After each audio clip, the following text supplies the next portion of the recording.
ETF 수요만 봐도 벌써 작년부터 500억 불 이상이 들어가 있죠. 근데 왜 겨우 이거밖에 안 올랐냐라는 게 솔직히 제 생각이고요. 그럼 비트코인 올해 하반기 2026년 어디까지 보세요? 뭐 그래도 당연히 넘어가겠죠.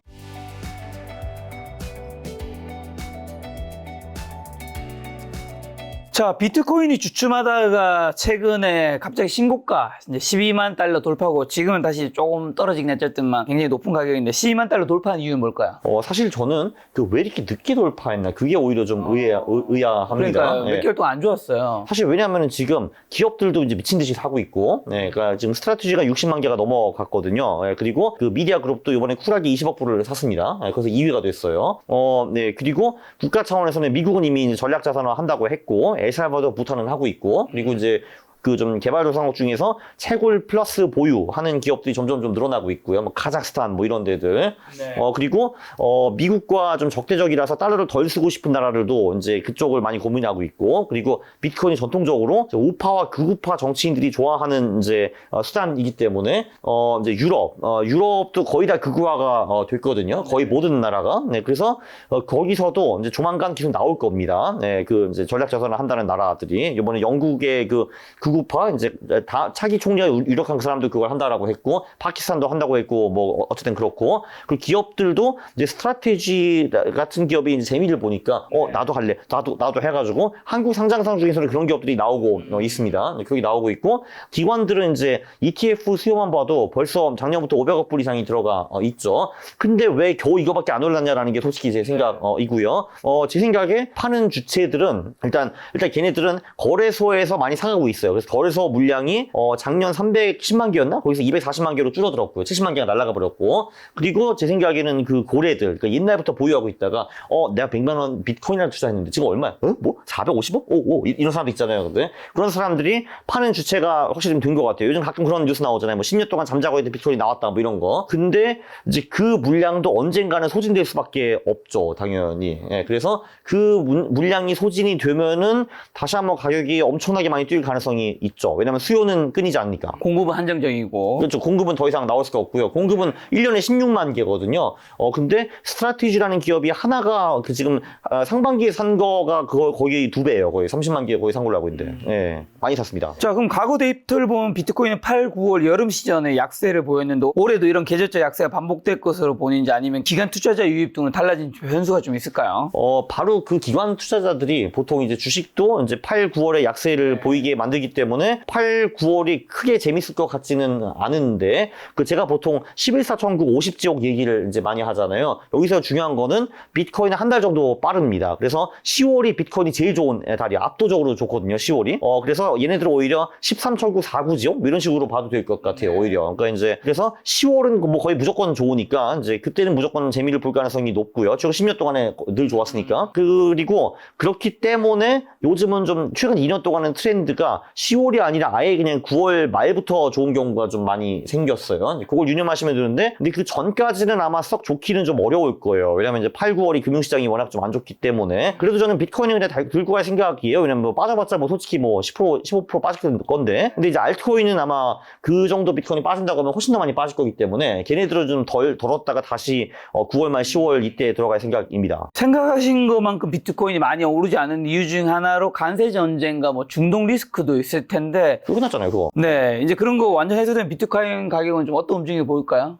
사실 뭐 그것이 뭐 비트코인 가격에 미친 영향이 뭐 엄청 크다고 보지도 않고, 그러니까 물론 영향을 미치기는 미치는데 저는 그 두 개가 사실 뭐 끝났다고 이제 봅니다. 이제 사실 4월 10일 이후로는 관세 쪽에서 트럼프가 아무리 부르짖어도 그걸 주시장을 거의 건드리지 못하고 있잖아요. 그리고 대충 거기 해답이 뭐 나왔잖아요. 가서 싹싹 빌고 돈 갖다 바치면 15%를 해준다라는 게 결국은 정석이잖아요, 지금 사실. 그리고 그거 좀 안 해주면 25% 나오는 거고. 일본에서 5,500달러 투자를 했죠. 그렇죠. 자, 그럼 비트코인 올해 하반기 2026년 어디까지 보세요? 올해는 25년인 것 같은데요. 뭐 그래도 2억은 당연히 넘어가겠죠. 그리고 아마 그게 아마 제 생각에는 좀 이제 한국 투자자 개미들이 돌아오는 그 심리적 버리어가 될 것 같아요. 그때부터 좀 관심이 많아질 것 같아요. 제 생각에는. 그러니까 그 내년이 사실 이제 문제인데, 원칙적으로는 4년에 한번 망하는 게 맞거든요. 비트코인이. 그러니까 그게 이제 14, 18, 22년에 최소 60, 70%는 빠졌어요. 그래서 그게 내년이기는 한데 저는 이거를 반반으로 보고 있습니다. 그냥 이 4년차 흐름이 되풀이돼가지고 꼬꾸라지는 되는 흐름이 하나 있고, 근데 작년 초부터 비트코인의 패러다임이 많이 바뀌었어요. 이게 이제 기관 자산화가 되었고, 주식과의 상관성도 높아지고 했기 때문에, 그냥 그냥 미국 주식장이 망할 때, 그때 같이 함께 망하는 식으로 갈 가능성도 있다고 저는 보고 있기 때문에, 저는 이거 반반으로 보고 있는데, 그러면은 반반일 때는 어떻게 하는 게 좋은가? 저는 그래서 그냥 120일 이동평균선을 기준으로 그 밑으로 떨어지면 일단은 팔 겁니다. 왜냐면은, 이제 시나리오가 두 개잖아요. 그냥 미국 주식과 연동해서 다 같이 잘 것이다. 그러면 그냥 베스트이고, 근데 여기서 7, 80% 작살난다. 이 경우에는, 저는 이제 가격이 121선 밑으로 떨어질 때 팔고 나오기 때문에 저는 7, 80%안 읽죠. 저는 이제 10%, 20% 읽고 끝나겠죠. 그리고 이게 비트코인이 리스크가 없는 게 아닙니다. 조금 전에 제가 스트라테지가 60만 개를 샀다라고 하는데, 걔네들 비즈니스 모델은 정말 이제 돈을 빌려가지고 비트코인을 사는 거, 돈을 더 빌려서 비트코인을 사고 가격으로는 더 돈을 빌려서 이거잖아요, 사실. 이게 어떻게 보면 펀지 스킴인데, 그래서 마이클 세일러의 미래는 딱 두 개밖에 없습니다. 첫 번째, 세계 최고의 부자가 되든지 아니면은 빠원이 되든지 두 개밖에 없거든요. 저는 마이크로 스트라테지 주주로 전자를 원하기를 하나. 근데 사실 이게 세계 최고 부자가 되는데 정말 하는 게 돈 빌려서 비트코인 이렇게 쉽게 세계 최고 부자가 되는 것인가? 이게 철학적으로 생각해 봐야 되거든요. 그래서 냉정하게 그 확률 30%, 빵원이 그 확률 70%로 보고 있거든요, 지금. 네. 그러니까 저는 그 비트코인 자체는 계속 오를 거라고 보는데 중간에 이 사람이 마진콜을 못 따가면 빵원이 되는 거잖아요, 이게. 그렇죠. 네, 그쵸. 그러니까 이제 그 비트코인이 이렇게 가다가 결국 쫙 간다 하더라도 요거를 못 버텨가지고 이제 빵원이 될 수 있는 거잖아요. 그래서 근데 만약에 정말 스트라테지에 강제 청산이 들어가고 하면은 그때는 비트코인이 어마어마하게 많이 빠지겠죠. 60만 개가 시장에 나오는데 이렇게. 네. 자, 현재 비트코인 가격이 최고가 근처임에도 불구하고 그래도 구글 트렌드 검색량은 과거 고점 대비 절반 수준에 불과하다는데 어떻게 보면 이 가열이 없는 상승이라고 볼 수 있을까? 이게 의미하는 바가 뭘까요? 그렇죠. 그래서 뭐 저한테는 바람직하거든요. 저는 이제 보유를 하고 있기 때문에. 그래서 저도 근데 그게 굉장히 지금 의아하기는 해요. 이렇게 역대 최고가를 돌파하는데도 아무도 관심이 없어. 예, 맞아. 예.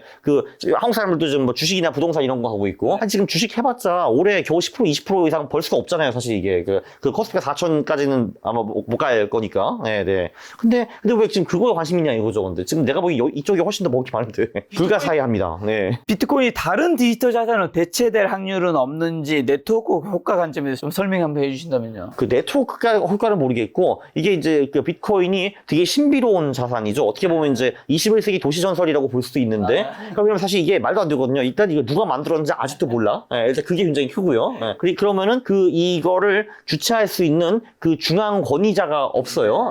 근데 이거는 되게 유니크한 거고요. 그러니까 이거는 사실 그래서 새로 이렇게 만들기가 굉장히 어렵다고 봅니다. 왜냐면 이제 그럼 내가 강원구이가 강원코인을 만들었어요. 그럼 그거 몰래 만들어야 되고 그러면은 나는 거기에 뭔가 영향력을 행사하고 싶을 거 아니에요. 근데 그거를 참고 내가 가진 강원구 코인이 정말 뭐 20만 배가 됐는데 가만히 있는다고? 난 못할 거거든요. 근데 누가 할 수 있냐고 그거를 아무도 못할 거거든요. 그게. 그러니까 신비로운 자산이죠.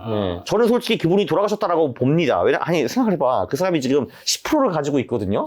10% 가지고 있으면은 그게 벌써 이제 몇십 조인데 그럼 지금 좀 헬로 나올 때가 됐잖아요. 이게 근데 안 나오는 거 보면은 제가 보기 돌아가신 것 같아요. 자, 모든 비트코인이 채굴이 완료되는 게 제가 알고 있고 2040년대쯤으로 알고 아닙니다. 있는데. 2140년입니다. 네. 100년 남았습니다. 2040년은 지금 2025년이 얼마 안 남은 거죠. 네. 2140년 이후에 채굴자들은 거래 수수료만으로 수익을 얻게 될 텐데 이것만으로 비트코인 생태계가 붕괴 없이 유지될 수 있는지랑 다 채굴되면 비트코인 가격은 어떻게 될까요? 그때쯤 되면. 일단 정답은 잘 모르겠다라는 거고요. 전 솔직히 오늘 저녁에 뭘 먹을지도 모르는데 제가 115년 후에 일을 예측하라는 이미 거는 우리는 없죠. 저한테 조금 아니 저는 있을 겁니다. 이제 영생할 겁니다. 전 영생할 거예요. 자, 아무튼 115년 일을 제가 예측한다는 게 굉장히 어려운 건데 사실은 비트코인이 지금 존재하는 모든 그 자산 중에서 퀄리티가 제일 높은 거는 맞거든요. 왜냐면 이제 희소성도 있고 그리고 디지털의 강점도 다 있기 때문에 그래서 결국은 2140년쯤 되면 이게 이제 화폐로 쓰일 경우에는 그것만 가지고도 충분히 먹고 살 수가 있겠죠. 근데 변수가 되게 많죠. 양자 컴퓨터가 가지고 정보를 작살을 낼 것이다. 라는 것도 이제 하나, 있고. 그리고 솔직히 115년에 전 사실 인류가 존재할까? 이거부터 따져봐야 되는데. 그래서, 답변을 못하겠습니다. 이거는. 자, 기관 및 국가의 비트코인 보유량이 늘어나는 것이 탈중앙화라는 핵심 가치를 훼손하는 것은 아닌지 소유의 중앙화와 네트워크의 탈중앙화는 좀 어떻게 다를까요? 당연히 훼손하는 게 맞기는, 맞는 있는데, 근데 이제 국가 차원에서는 이 달러 시스템이 그 이제 연장되기는 했거든요. 스테이블 코인이라는 기발한 묘수 때문에. 근데 그래도 결국은 그 근본적인 문제는 해결이 안 됐어요. 이제 달러의 그 수가 점점 더 늘어나고 스테이블 코인을 발행을 많이 하면 또 점점 더 늘어날 거고요. 그리고 그 미국은 그 부채를 줄이자는 의지가 전혀 없는 나라거든요, 지금. 이제 계속 우리는 5조 달러를 세금으로 걷어들여서 7조 달러를 쓰겠다. 그래서 매년 2조 재정 적자를 보겠다라는 나라 이거거든요. 그러면 결론적으로 이 시스템이 영원히 유지될 수는 없어요. 그러면은 그 다음 스텝으로는 신용화폐에 대한 신용이 무너지면은 결국 사람들은 경화를 찾게 돼요. 하드 머니를 찾게 되는데 그거를 대체할 수 있는 수단이 금과 비트코인 두 개밖에 없어요. 그래서 국가는 그 시나리오로 대비를 해가지고 둘 다 지금 쌓아놓는 거죠. 금은 중앙은행들이 많이 쌓아놓고 있고 그 요번에 최근에 이제 비트코인을 같이 모아야 된다 이런 얘기가 나올 수밖에 없는 거죠. 자, 그럼 비트코인 가격 앞으로 좀 어떻게 보시는지. 금 시총을 넘어설 수 있나요? 이제는 세계 단일 자산들은 한 5인가 6위까지 왔죠? 예, 뭐 그 정도 알고 있어요. 네네. 예. 그러니까 금이 지금 제가 알기로는 시가총액 20조 정도인데 뭐 그 정도는 당연히 가지 않겠냐라는 게 제 생각인데 근데 핵심은 뭐 언제라는 거죠. 요즘 뭐 가장 많이 들리는 거는 10년 10배니까 뭐 저도 그거랑 같이 가겠습니다, 그냥. 예. 그리고 장기적으로는 아무래도 계속 오를 가능성이 높죠. 그 가장 퀄리티가 높은 화폐이기 때문에 그 가치 저장용으로 굉장히 좋고 그러나 그 라이드가 그렇게 재밌지는 않을 겁니다. 중간에 충격을 계속 주면서 오를 거예요. 네. 그래서 안타깝게도 개미 투자자는 대부분 돈을 못 벌겠죠, 또. 네. 그렇습니다. 네네. 예. 자, 대다수 알트코인이 결국 사라질 것이라는 전망이 많은데 그러면 장기적으로 살아남은 알트코인들이 가질 공통적인 특징은 뭐고 앞으로 사도 괜찮은 알트코인은 뭘까요? 제가 이제 이번에 그 3대 암호화폐 법안 나오기 전에는 모든 알트코인은 쓰레기다라고 하고 다녔거든요. 네. 그리고 뭐 언젠가는 훌륭한 알트코인이 나올 수가 있겠지. 뭐 돼지도 날아다닐 수 있지 않을까라고 이제 말을 했거든요. 근데 그 돼지가 날아다니는 사건이 이번에 생겼죠. 그 3대 이제 법안으로. 그래서 이 스테이블 코인 시장이라는 거는 확실히 어마어마하게 커질 것은 기정사실이고 그거에 관련된 코인들 일단 그 스테이블 코인이 놓여 있는 블록체인을 유지하는 그 코인들 거기는 내재 가치가 있고 가치 투자가 가능하다고 봅니다. 이게 시스템이 대충 이래요. 예를 들면 이제 그 이더리움 위에서 스테이블 코인을 그 이제 발행을 한다. 그러면 스테이블 코인을 거래를 할 때 계속 가스비가 발생을 하거든요. 그럼 그거를 그 이더리움 쪽에서 먹는 거예요. 그럼 그거를 가지고 이더리움을 사가지고 이더리움의 수를 줄인다든지 자사주 매입 비슷한 거죠. 아니면은 이더리움을 스테이킹하는 사람한테 리워드로 준다든지 그건 배당이라고 볼 수 있는 거죠. 이거를 다 한다 이거죠. 스테이블 코인 시장이 어마무시하게 커지면은 이더리움에 가져가는 가스비도 커지기 때문에 그 이더리움을 가지고 있는 사람들의 배당과 자사주 매입 수익률이 올라가기 때문에 이더리움 가치가 상승하겠죠. 네. 그래서 그런 식으로 보셔야 될 것 같고요. 지금은 이더리움이 이제 USDC 기반 코인 중에서 1등인데 그게 바뀔 수도 있겠죠. 근데 당분간은 어렵다라는 것이 대부분 전문가들의 주장이더라고요. 그리고 이제 USDT 같은 경우는 한 70-80%가 트론이라는 체인 위에서 거래가 돼요. 그래서 제가 그 의문점이 생겼죠. 아니 그럼 USDC는 왜 트론을 안 쓰는 것인가 했는데 거기 그 이제 파운더도 그렇고 재단도 뭔가 좀 규제 이슈들이 좀 많대요. 그래서 USDC는 우리는 안전한 코인만 쓰겠다. 저 트론을 못 쓰겠다 해가지고 이제 안 쓰게 됐어요. 그리고 이제 USDT 자체도 규제를 안 지키는 코인이기 때문에 계속 좀 이제 점유율이 내려갈 거거든요. 예, 그래서 결론적으로 그 USDT 트론보다는 이제 USDC 이더리움이 더 좋아 보인다라는 거죠. 네. 그리고 이제 이더리움 어쨌든 그렇죠. 그리고 이더리움에 이제 후발주자로 솔라나라는 친구가 있는데 얘가 이더리움을 뒤집을 수가 있느냐 그거가 하나의 관건이 될 것 같고요. 그리고 이게 그 미국은 CBDC를 안 하겠다라고 했는데 근데 이제 중국은 CBDC를 한다고 했고요. 왜냐면 거기는 이제